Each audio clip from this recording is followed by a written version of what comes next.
Is Shekel? The videos are all very well, but I'm a classical music person, as I think you know.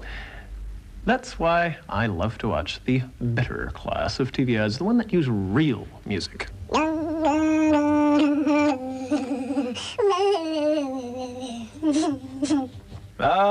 J.S. Bach wrote some beautiful pieces for the cigar.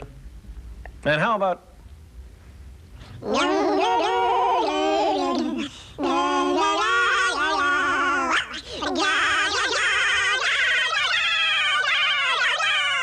Oh, lovely. Yeah, good old Dvorak. What a bread salesman. And I have to smile when I see you more ignorant people in record shops asking for the pure wool music and the deodorant tune. Of course, being a bit of an expert, I have a different problem. Last week I had to stand in a sweet shop and sing the whole of Handel's Messiah because I'd forgotten the name of my favorite chocolate bar. But to smile. There it is.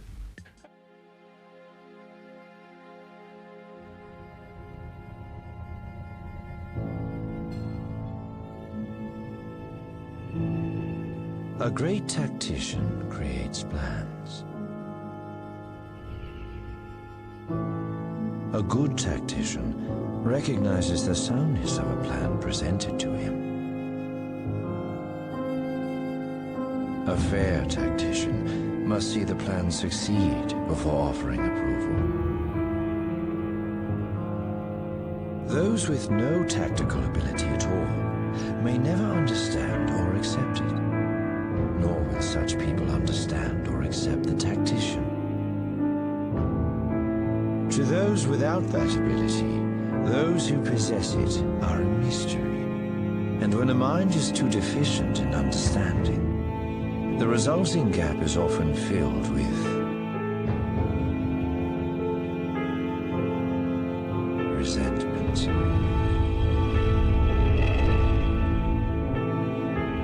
It is simple. The Empire has the means of mass destruction. The rebellion does not. We've only now managed to gather our forces. Gather our forces? General Draven's already blown up an Imperial base. A decision needed to be made. That's how it's going. Why having an alliance at all? I say we fight. We must scatter the fleet. If it's war you want, you'll fight alone.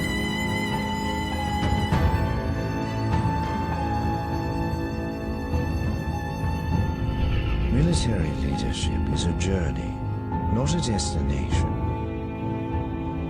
It is continually challenged and must continually prove itself anew against fresh obstacles. There is satisfaction in defeating an enemy, but one must never allow oneself to become complacent. There are always more enemies to be identified, faced, and vanquished. Stand here amidst my achievement, not yours! He's going to fight. This is Admiral Menace of the Rebel Alliance. Call up a Hammerhead corvette. I want you to know failure, utter defeat, and that it is I who delivers it crashing down upon you. Now, let us proceed. And we'll remember this as the last day of the Republic!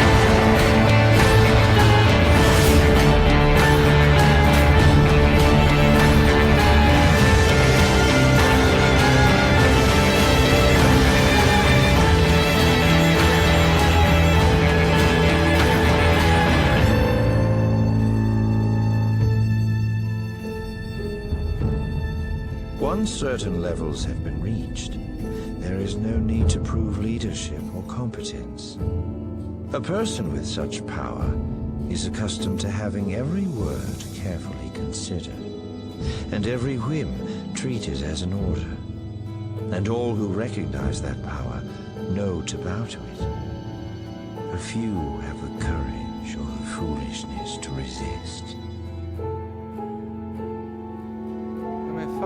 ready.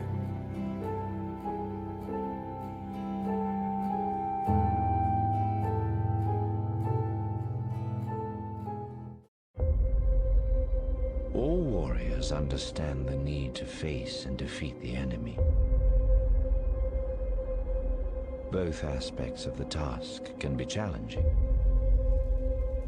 Both can require thought, insight, and planning. But a warrior may forget that even the task of identifying the enemy can be difficult.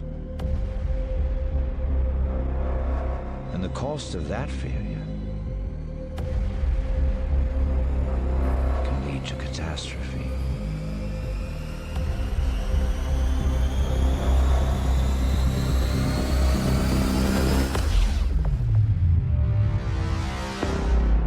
Our myths of the Republic speak of two groups of beings with such powers. The Jedi.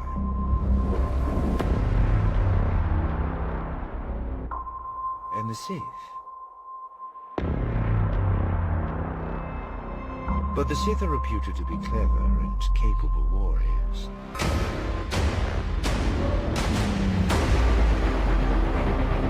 The Emperor's wrath is coming. Who is the Emperor's wrath? A Sith Lord?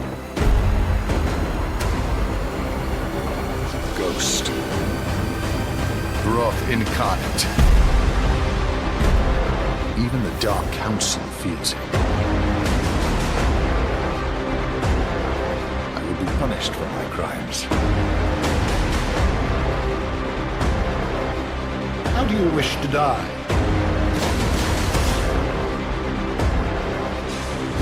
In combat? Or on your knees?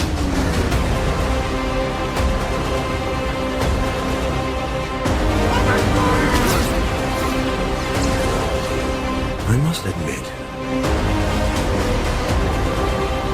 the mysteries of the Force are an enigma to me.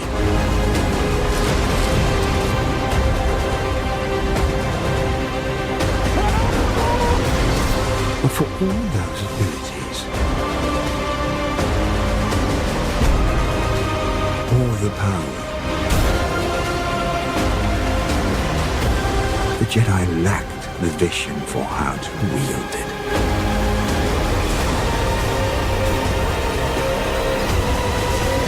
Feel an Emperor's wrath! I am a warrior. A warrior may retreat, he does not flee. He may lie in ambush, he does not hide.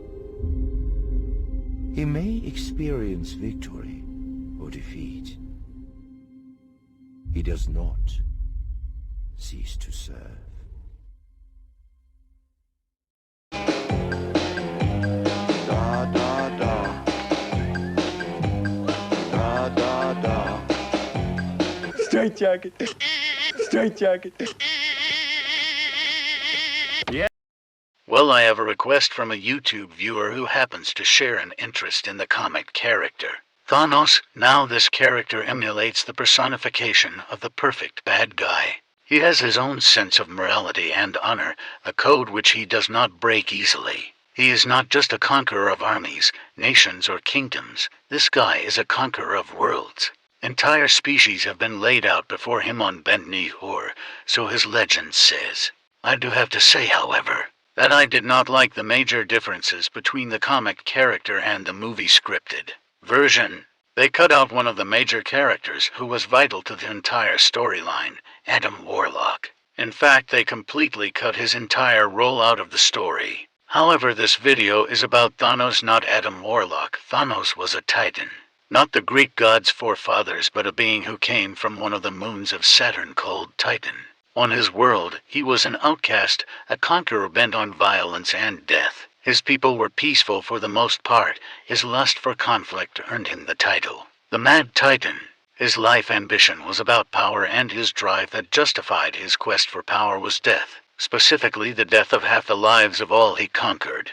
Thanos had a power complex centered around overpopulation, and it became his trademark montage that the only way any species could earn their place in the universe and survive extinction would be to sacrifice half of their entire population to balance the scales of life. He would offer this choice as a term of surrender to all he waged war against, even his own people. He turned this desire for purpose into an offering to the goddess of death, and his greatest gift to her was his plan that set into motion the war for the Infinity Gauntlet, as he planned to use it to exterminate half the life in the entire universe to the goddess of death with the 6 objects known as the Infinity Stones, similar to the Hindu god Krishna's stones of creation. These stones housed extremely powerful protocosmic entities that appeared in a semi-physical state as 6 different stones.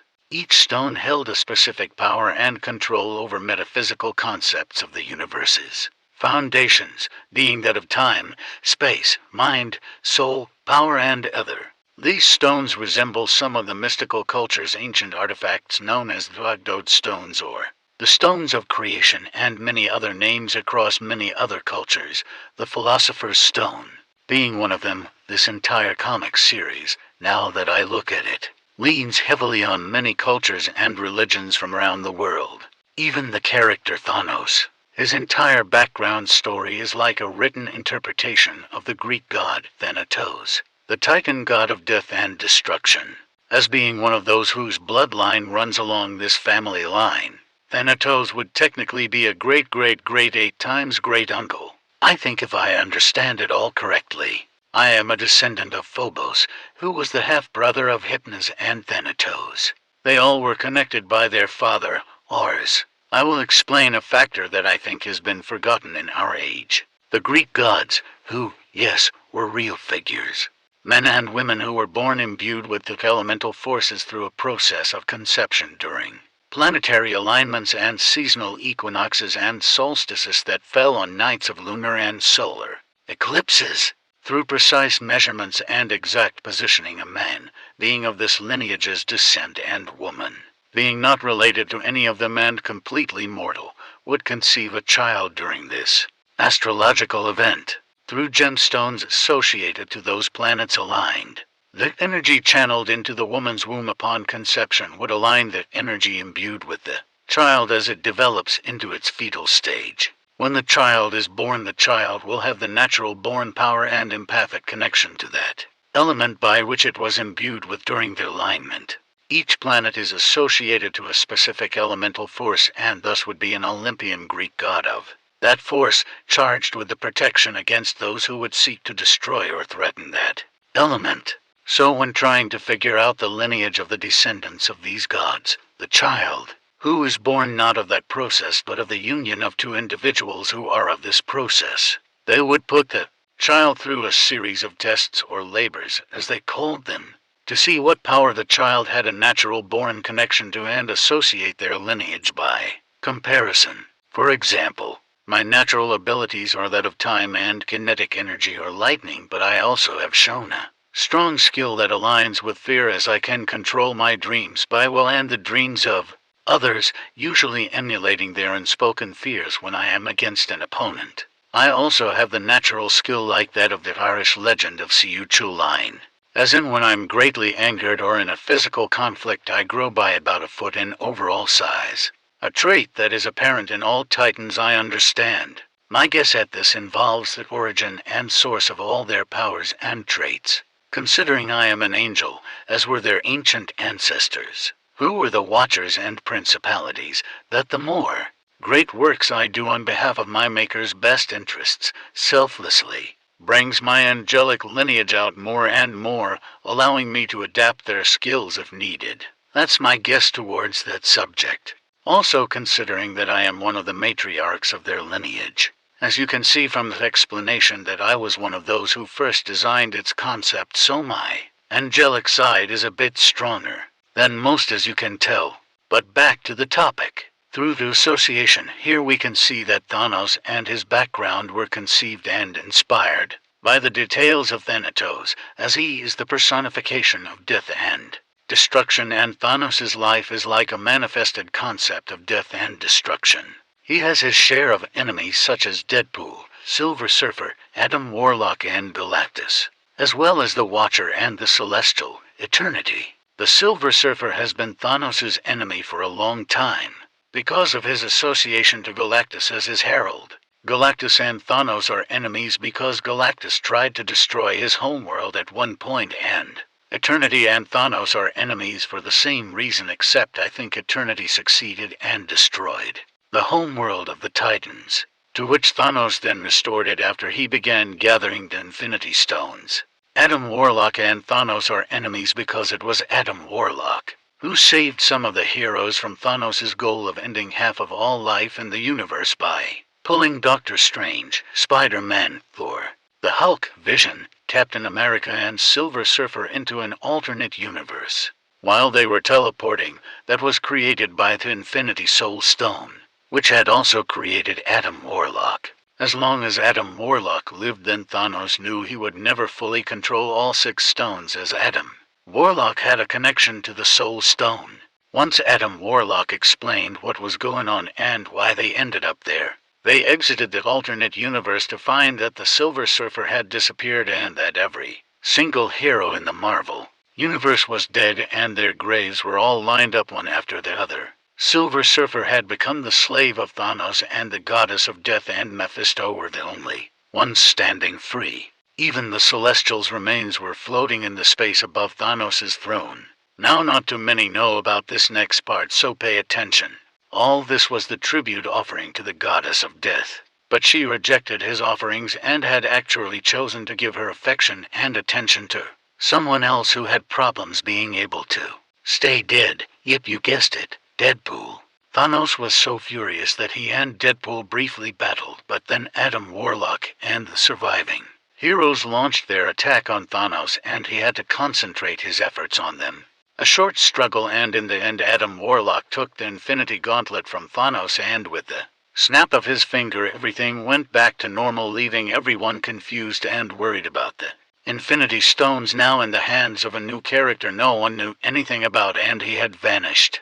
Thanos was left on a small primitive planet, his memories taken, his powers stripped, and he toiled on this small world abandoned and defeated without any memory to who he once was. Adam Warlock split the 6 stones, keeping the Soul Stone for himself, of course. He appointed 5 guardians who he decided were worthy to protect such power, and they became known as the group, the Infinity Watch, for a brief time. Well, that was the abridged version of the comic storyline I've written here from memory. As I said, it was my top pick comic series, and I think they should have scripted the movie without any changes to the story. But well, I guess they had their reasons.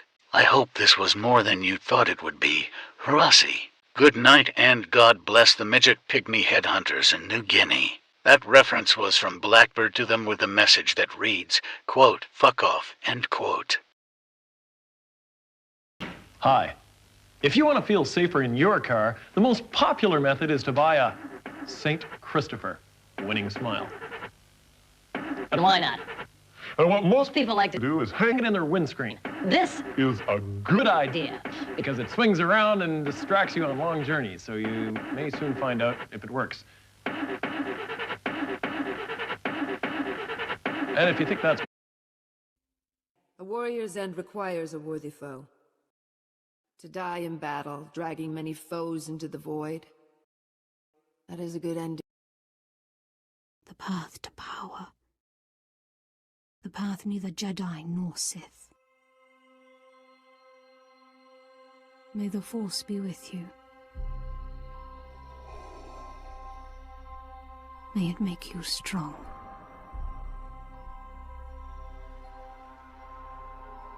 I found a way to save you. Save me. From my nightmares. Life never ceases to teach. It is only when one ceases to listen that we grow still. And die. possible to walk away from such things unscarred. To keep living when the universe dies around you. When the last living thing in the universe finally dies, I will enjoy peace and wait for the cycle to begin again. You will never possess that kind of power. Do not mistake me for the fools who seek immortality out of blind ego. Is it possible to learn this power? Immortality comes at a terrible price. Do not forget that. Taste. Touch. Color. Emotion. I experience none of these things. Everything has a cost.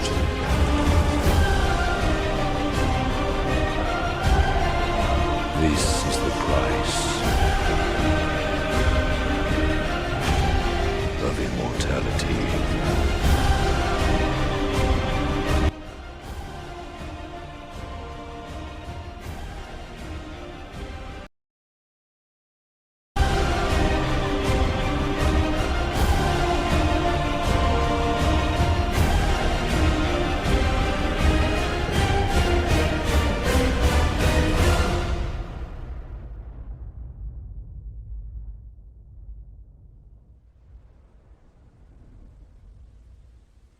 When you have lived centuries, you see that everything is a pattern that grows out of itself.